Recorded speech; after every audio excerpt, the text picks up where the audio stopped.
ಕನಕಪುರ ತಾಲೂಕಿನ ಉಯ್ಯಂಬಳ್ಳಿ ಹೋಬಳಿಗೆ ಸೇರಿದ ಶ್ರೀ ಶಿವನಾಂಕರೇಶ್ವರ ದೇವಾಲಯದಲ್ಲಿ ಮಹಾಶಿವರಾತ್ರಿಯ ಅಂಗವಾಗಿ ಫೆಬ್ರವರಿ 15ರ ಶನಿವಾರ ಸಂಜೆ ಎಳವಾರ ಮತ್ತು ಭಾನುವಾರ 15ರ ಬೆಳಗ್ಗೆ ಅಗ್ನಿಕೊಂಡೋತ್ಸವ ಮತ್ತು ಜಾತ್ರಾ ಮಹೋತ್ಸವವನ್ನು ಹಮ್ಮಿಕೊಳ್ಳಲಾಗಿದೆ.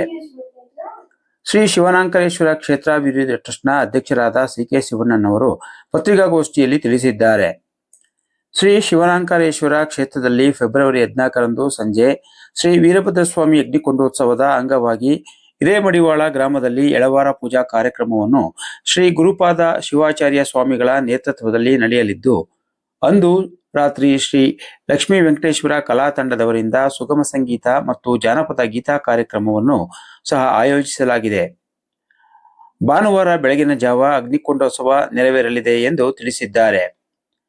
ಭಾನುವಾರ ಅಗ್ನಿಕೊಂಡೋತ್ಸವದ ನಂತರ ಬೆಳಗ್ಗೆ 11 ಗಂಟೆಗೆ ಅಶೋಕ ತಂಡದವರಿಂದ ಜಾನಪದ ಗೀತೆ ಮತ್ತು ಸುಗಮ ಸಂಗೀತ ನಡೆಯಲಿದೆ.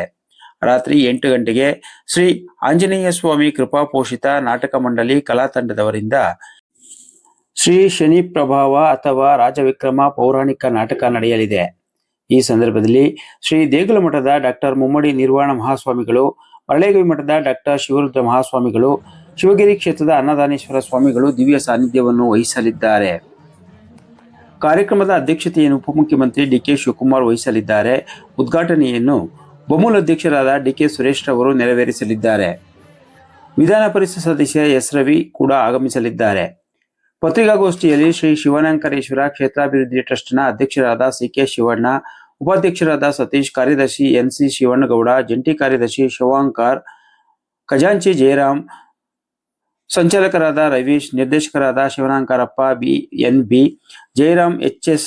Shivakumar, Puttaswamy, Nagarajappa, Bairalingaiah, N H. Shivasiddegowda, H C. Shivaraju, K S. Shivaraju, H S. Shashidhar, H C. Shivaraju, S S. Shivaraju, Basavaraju, Shivanappa, Uday Kumar, Shivaraju ಉಪಸ್ಥಿತರಿದ್ದರು. ಕ್ಷೇತ್ರಕ್ಕೆ ಬರುವ ಎಲ್ಲ ಭಕ್ತಾದಿಗಳಿಗೆ ಅನ್ನ ಸಂತರ್ಪಣೆಯನ್ನು ಸಹ ಏರ್ಪಡಿಸಲಾಗಿದೆ. ಕನಕಪುರದಿಂದ ಬರುವ ಎಲ್ಲ ಭಕ್ತಾದಿಗಳಿಗೆ ಸಾರಿಗೆ ವ್ಯವಸ್ಥೆಯನ್ನು ಕೂಡ ಕಲ್ಪಿಸಲಾಗಿದೆ ಎಂದು ಈ ಸಂದರ್ಭದಲ್ಲಿ ತಿಳಿಸಿದ್ದಾರೆ. ನಾವು ಟ್ರಸ್ಟ್ ಮಾಡಿ ಸುಮಾರು 20-21 ವರ್ಷಗಳಾಯಿತು. ಪ್ರತಿ ವರ್ಷವೂ ಶಿವರಾತ್ರಿಗೆ ಹೆಚ್ಚಿನ ಸಂಖ್ಯೆಯಲ್ಲಿ ಜಾತ್ರೆಗೆ ಭಕ್ತಾದಿಗಳು ಬರ್ತಿರುತ್ತವೆ. ಈ ವರ್ಷ ಸುಮಾರು 40ರಿಂದ 50 ಸಾವಿರ ಜನ ಬರುವ ನಿರೀಕ್ಷೆ ಇದೆ. ಅದಕ್ಕೋಸ್ಕರ ಭಕ್ತಾದಿಗಳಿಗೆ ಬರುವ ಜನರಿಗೆ ಅನುಕೂಲ ಆಗಲಿ ಅಂತ ರೋಡು ಅಗಲೀಕರಣ ಮಾಡಿ ಎಲ್ಲ ನೀರೆಲ್ಲ ಸಿಂಪಡಿಸಿ ಧೂಳು ಎಳದೇ ಇರುವಂಗೆ ಬರುವಂಗೆ ಮಾಡೋಗೆ ಎಲ್ಲ ಸ್ವಚ್ಛ ಮಾಡಿಸಿದ್ದೀವಿ.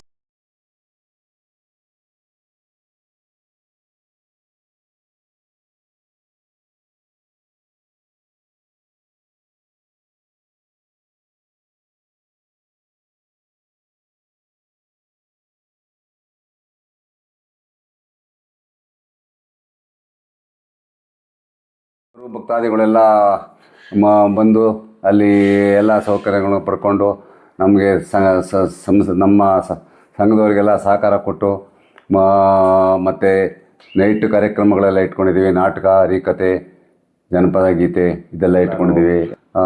ನೋಡಿ ಸಂತೋಷಪಟ್ಟು ಭಕ್ತಾದಿಗಳು ಬರುವಾಗ ಕಾಣಿಕೆ ಮತ್ತು ದೇವಸ್ಥಾನಗಳನ್ನು ಟ್ರಸ್ಟ್ಗೆ ಒಪ್ಪಿಸಿ ಹೋಗ್ಬೇಕಂತ ಈ ಮೂಲಕ ಕೇಳ್ಕೊಳ್ತೀವಿ.